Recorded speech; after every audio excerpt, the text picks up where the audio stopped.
Good morning ডিকসেন। আমি আদরি বর্তমানে আপনাদের সাথে নওগাঁ থেকে যুক্ত আছি। আপনারা যারা এই প্রবাস বাংলা ইমো ভয়েস ক্লাবে বাংলাদেশ এবং দেশের বাহিরে যে যেখান থেকে যুক্ত আছেন তাদের সবাইকে ধন্যবাদ জানাচ্ছি। আমার মতো একজন মানুষকে কথা বলার সুযোগ করে দিয়েছেন। আমি ডিএক্সএনে যুক্ত হয়েছি তৌফিক ভাইয়ের মাধ্যমে। তো রেজা ভাই আমাকে একটা টপিকস দিয়েছে, সেটা হচ্ছে প্রোডাক্ট নলেজ বা স্কিন কেয়ার। তো স্কিন কেয়ার কথাটা হচ্ছে ত্বকের পরিচর্যা করা। তো ডিএক্সএন এর অনেকগুলো প্রোডাক্টসই আছে যেগুলো আমাদের ত্বকের মানে পরিচর্যার জন্য কাজে লাগে, যেমন নিম ফেস ওয়াশ, নিম সাবান, তারপরে পাপা ফেস ওয়াশ, ফেস ওয়াশ, তারপর জ্ঞানোজি সোপ ইত্যাদি। তো এগুলোর সব প্রোডাক্টসই ভালো। তো ন্যূনতম হচ্ছে জ্ঞানোজি সোপ যেটা আছে সেটা স্কিনের জন্য বেশি ভালো। তো জ্ঞানোজি সোপটা হচ্ছে এক ধরনের গ্যানোডোমা মাশরুম। এটা হচ্ছে একেবারে প্রাকৃতিক ভাবে তৈরি, 100% ন্যাচারাল। জ্ঞানোজি সোপ, আপনারা সবাই জানেন যে পৃথিবীতে শ্রেষ্ঠ ঔষধি হচ্ছে মাশরুম। আর আপনারা আরো জানেন বিশ্বনবী হজরত মোহাম্মদ সাল্লাল্লাহু আলাইহি সাল্লাম মাশরুম খেতেন। গ্যানোডোমা মাশরুম দ্বারা গাইনো গাইনো গাইনোলিসোপ গঠিত জ্ঞানোজিসোপ গঠিত। এই মাশরুম এই মাশরুম ঔষধি গুণসম্পন্ন একটি কিং অফ হার্বস। যেই জ্ঞানোজিসোপ এর কাজ হচ্ছে স্কিনকে পরিষ্কার করা, অর্থাৎ স্কিনের ধুলাবালি পরিষ্কার করে রাখা। জ্ঞানোজি সোপ অর্থাৎ মাশরুম সাবানের কোনো ধরনের পশুর চর্বি নেই। পশুর চর্বি থেকে মানুষের নানা ধরনের সমস্যা দেখা দেয়, কিন্তু যে আমাদের যে ডিএক্সএন এর যে জ্ঞানোজি সোপ সাবানটা, এখানে কোনো ধরনের পশুর চর্বি নেই, যাতে ত্বকের কোনো ক্ষতি করবে। তো হচ্ছে জ্ঞানোজি সোপ পেতে মানে কি কি দ্বারা এই জ্ঞানোজি সোপটা গঠিত, সেগুলো হচ্ছে মূলত গ্যানোডোমা মাশরুম, আর সেখানে আছে পাম অয়েল, আর আছে গ্লিসারিন। এছাড়া অন্য কোনো কেমিক্যাল প্রোডাক্টস নেই। এসব কারণে বলা যেতে পারে যে জ্ঞানোজি সোপ 100% অর্গানিক এবং ন্যাচারাল প্রাকৃতিক উপায়ে তৈরি। তাই আমাদের প্রত্যেকের এই সাবানটা ইউজ করা দরকার। আর এই সাবানটি এমন কোনো মানুষ নেই যার, যদি কোনো মানে জন্ম হওয়া বাচ্চা থেকে শুরু করা সব বয়সের মানুষই এই সাবানটা ইউজ করতে পারবে বা ব্যবহার করতে পারবে, বা এটা ব্যবহার করলে শরীরের কোনো ক্ষতি হবে না। যেহেতু শরীরের কোনো ক্ষতি হবে না, সেহেতু আমরা এটা নিমিষেই ব্যবহার করতে পারবো। আমরা আরো জানি আমাদের শরীরে বেশিরভাগই রোগ বাসা বাঁধে স্কিনের মাধ্যমে। আর যেহেতু এই জ্ঞানোজি সোপ ব্যবহার করে, তাহলে আমাদের শরীরের কোনো রোগ বাসা বাঁধতে পারবে না বা স্কিনকে ড্যামেজও করতে পারবে না। সেই জন্য আমাদের জ্ঞানোজি সোপটা ব্যবহার করব।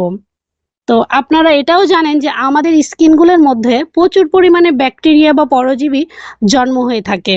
সেগুলো সাধারণত সাবান দিয়ে ধুলে সেটা চোখে দেখা যায় পরিষ্কার হয়েছে, কিন্তু আসলে এটা পরিষ্কার হয় না। এটা হচ্ছে ত্বকের মধ্যে থেকে যায়। আর এই ত্বকের মধ্যে থাকার কারণে এটা আমাদের ত্বককে ড্যামেজ করে ফেলে। আর যখন ত্বকে যে উম অতিরিক্ত হচ্ছে অতিরিক্ত তেল যখন মানে ত্বকে থাকে, বা হচ্ছে ময়লা বা টক্সিন যখন ত্বকে মানে বসত করে বা পরজীবী বসত করে, সেগুলো একেবারে চলে যায়। মানে হচ্ছে এই জ্ঞানোজি সোপটা ব্যবহার করার কারণে স্কিনটার থেকে একেবারে টক্সিন বা পরজীবী সবগুলো বের হয়ে যায়। এই সাবান ব্যবহার করলে আমাদের কি কি উপকার হতে পারে? এই সাবান ব্যবহার করলে আমাদের চুলকানির সমস্যা যদি থাকে, চুলকানি, অ্যালার্জি, ব্রণ, মেস্তা, মানে চুলকানি যদি কারো থাকে, সেই সাবানটা ব্যবহার কারণে চুলকানিটা চলে যাবে। তার অ্যালার্জির কারণে মানে অতিরিক্ত যদি মুখে ব্রণ হয়, সে মানে ব্রণটা এই জ্ঞানোজি সোপ সাবানের মাধ্যমে সেটা মানে দূর হবে মুখে। তো মেস্তা বা মুখে যদি অতিরিক্ত কালো দাগ থেকে থেকে থাকে তাহলে এই সাবানটা ব্যবহার করার মাধ্যমে সেটা দূর হতে পারে। তারপর চোখের নিচে যে কালো দাগ অনেক কালো দাগ হয়ে যায়, কালো দাগ পড়ে যায়। এগুলো এই জ্ঞানজি সোপ সাবানের মাধ্যমে মানে দূর হওয়ার সম্ভব আছে। আপনারা হয়তোবা অনেকেই জানেন না যে স্কিনের উপরে যে লুকায়িত ব্যাকটেরিয়া গুলো থাকে তারা কিভাবে বেঁচে থাকে। এটা অনেকে হয়তোবা এটা মানে জানে না যে কিভাবে আমাদের মানে স্কিনে যে ব্যাকটেরিয়া গুলো থাকে এগুলো কিভাবে বেঁচে থাকে। তো আমরা মূলত মূলত তারা স্কিনের পুষ্টি খেয়ে বেঁচে থাকে। মানে আমাদের মুখে যে স্কিনে যে পুষ্টিটা থাকে সেটা খেয়েই তারা মূলত বেঁচে থাকে। যখন স্কিনের এই পুষ্টিগুলো শেষ হয়ে যায়, মানে স্কিনে যে পুষ্টিগুলো খাওয়ার পরে মানে ব্যাকটেরিয়া বা লুকায়িত জীবাণু যখন এই স্কিনের পুষ্টিগুলো খেয়ে ফেলে তখন শেষ হয়ে যায়, তখন তারা সেল কোষের ভিতরে প্রবেশ করে। মানে তখন মানে একটা পর্দার নিচে তারা মানে প্রবেশ করে। আর এই শরীরের বিভিন্ন অর্গানগুলো মানে ভালো মানে অর্গানগুলো যেমন লাংস, লিভার, কিডনি এগুলোর ক্ষতি করতে পারে। মানে ক্ষতি করতে শুরু করে এই যে মানে ব্যাকটেরিয়াগুলো। তারপর জ্ঞানজি সব ব্যবহার করে শরীরের উপরের ব্যাকটেরিয়া যদি ধ্বংস করে ফেলা হয়, তাহলে সেগুলো সেল কোষের ভিতর প্রবেশ করতে পারবে না। আর সেল কোষের ভিতর প্রবেশ করতে না পারলে তাহলে আমাদের ভিতরের মানে হচ্ছে লাংস, লিভার, কিডনির এগুলোর কোনো সমস্যা হতে পারবে না। আমি মনে করি জ্ঞানজি সোপ শুধু সাবানই নয়, এটা একটি ফেসিয়াল সোপ। মানে সাবান এতটাই ভালো, মানে যদি ত্বকের মানে স্কিনের যে সমস্যাগুলো দূর করে, সেহেতু মানে এই জ্ঞানজি সোপ সাবানটা সবারই ব্যবহার করা উচিত। যেমন কাটা জায়গা, ঘা, চুলকানি এগুলোর হচ্ছে ইত্যাদি এই সমস্যার সমাধান করে। তো ডিএক্সএন এর এই জ্ঞানজি সোপ মিরাক্কেলের মতো মানে কাজ করে থাকে। মানে আমার ধারণা, আমি এটা ব্যবহার করি। এটা মানে আমার স্কিনে অনেক সুন্দরভাবে কাজ করে। তো আপনারা সবাই বুঝতে পেরেছেন এটা আমাদের জীবনের জন্য কতটা অপরিহার্য। তারপর ভাই হচ্ছে সবাই তো এই জ্ঞানজি সোপটার বিষয়ে সবাই কম বেশি জানে। তো এটা বাংলাদেশে মানে অনেকটাই ন্যাচারাল একটা হচ্ছে এই সাবানটা সবাই ব্যবহার করলে সবাই উপকৃত হবে মনে হয়, আশা রাখা যায় ইনশাল্লাহ।